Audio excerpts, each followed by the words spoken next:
Здравствениот систем дише на респиратор. Денови се во прашање кога ќе колабира. Последната проценка на првиот епидемиолог Караджовски за најгорниот праг на издржливост на здравствениот систем беше до 1000 хоспитализирани пациенти. И се што ќе биде повеќе, рече тој, ќе представува сериозен предизвик за земјава. А прагот одамна е надминат. Моментално 1212 пациенти се на болничко лекување.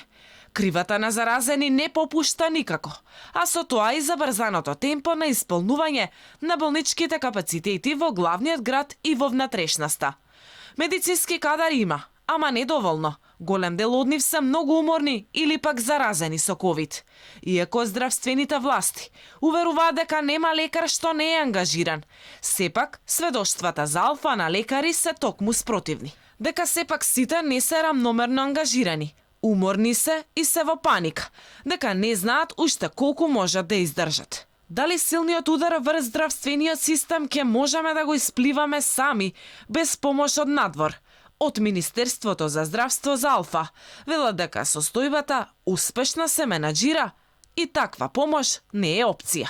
Доколку има потреба во болниците во внатрешноста, можат да се отстапат и дополнителни кревети за ковид пациенти. Во Скопје пак има план за отворање на нови оддели на интерните клиники, доколку се разбира за тоа има потреба. Секој ковид центар има на располагање пулмолог и анестезиолог. Медицински персонал во моментов има, иако е тешко. Успеваме да ги менаџираме човечките ресурси.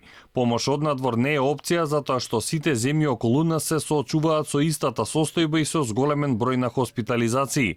Но ова е различно од прогнозата за колапс на Караджовски. Тој беше јасен дека над 1000 пациенти се колапс за здравствениот систем.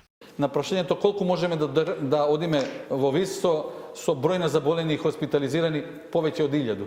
Значи, не ни е дошло до тамо да во моментот немаме капацитет. До денеска бројот на хоспитализирани изнесува 1212 ширум земјава, а само во изминатите 24 часа во ковид центрите во главниот град хоспитализирани се 28 нови пациенти. Во наредните неколку дена со работа ќе почне и ковид центарот на клиниката Орала.